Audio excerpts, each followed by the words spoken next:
Hello and welcome back to Fidget Contraptions. As all of you out there know, I love being outside.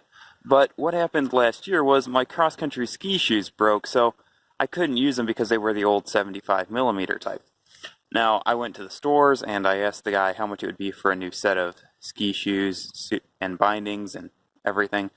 $500. So I don't have $500, but I have 30 cents. And this is what I came up with. Check these out. These are my homemade cross-country ski shoe bindings for my old pair of boots. Now, you can actually take off the boots and use them as regular boots too, which is fantastic. So, I'll show you how this works. Down here on the actual boot, we have one piece of rope going around the back, and in the front, the rope comes down and through the old binding, so it just rocks up and down using the rope like that. And it works out pretty good. So, I'll show you how that goes out back at the studio here.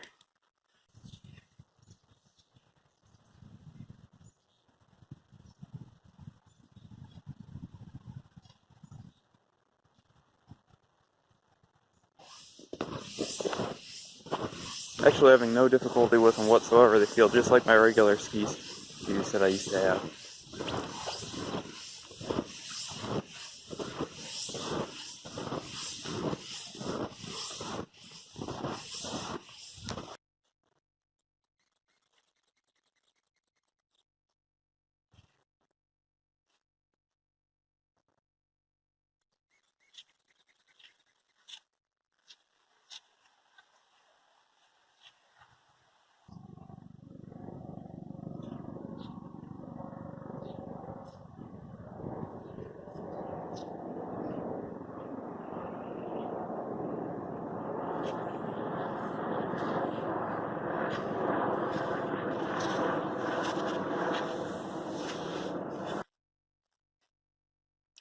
Well, I hope you enjoyed this quick video tip. There's really nothing complicated about hooking this up.